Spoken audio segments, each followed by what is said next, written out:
Tollywood star hero global స్టార్గా పేరు తెచ్చుకున్న రామ్ చరణ్ ఈరోజు అరుదైన అద్భుతాన్ని క్రియేట్ చేయబోతున్నారు. ఆయనకి దక్కిన గౌరవాన్ని ఈరోజు ప్రపంచవ్యాప్తంగా ప్రేక్షకులు నేరుగా తిలకించనున్నారు. లండన్లోని మేడమ్ టుస్సాడ్స్ మ్యూజియంలో రామ్ చరణ్ మైనపు విగ్రహాన్ని ఈ రోజు ఆవిష్కరించనున్న విషయం విదితమే. దీంతో రామ్ చరణ్ అభిమానులు ఫుల్ ఖుషీగా ఉన్నారు. మరోవైపు ఈ అరుదైన ఘటనని నేరుగా చూసేందుకు Tollywood senior hero megastar Chiranjeevi గారు ఆయన భార్య సురేఖతో కలిసి ఇప్పటికే లండన్ బయలుదేరిన విషయం విదితమే. అయితే తాజాగా అందుతున్న సమాచారం ప్రకారం మేడమ్ టుస్సాడ్స్ మ్యూజియంలో రామ్ చరణ్ యొక్క మైనపు విగ్రహాన్ని తాజాగా ఆవిష్కరించారట. దీంతో ఒక్కసారిగా ఎమోషనల్ అయ్యారట మెగాస్టార్ చిరంజీవి గారు, సురేఖ గారు.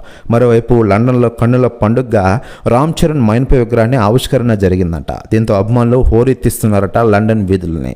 ప్రస్తుతం ఈ న్యూస్ కూడా తెగ వైరల్ అవుతోంది టోటల్ తెలుగు ఇండస్ట్రీలో. మరోవైపు రామ్ చరణ్ మైనపు విగ్రహాన్ని ఆవిష్కరణ ఇప్పటికే ప్రపంచంలోని టాలీవుడ్ సెలబ్రిటీలందరూ రామ్ చరణ్ యొక్క ఔన్నత్యాన్ని గురించి అందరూ స్పందించుతున్న విషయం తెలిసిందే. రామ్ చరణ్ గొప్ప నటుడు అంటూ ఇప్పటికే చాలా మంది స్పందించిన విషయం విదితమే. మరోవైపు mega power star Ram Charan సినిమాల విషయానికి వస్తే ప్రస్తుతం తన కెరీర్లోనే 16వ సినిమా అయిన పెద్ద సినిమాతో మనం ముందుకు రాబోతున్నారు.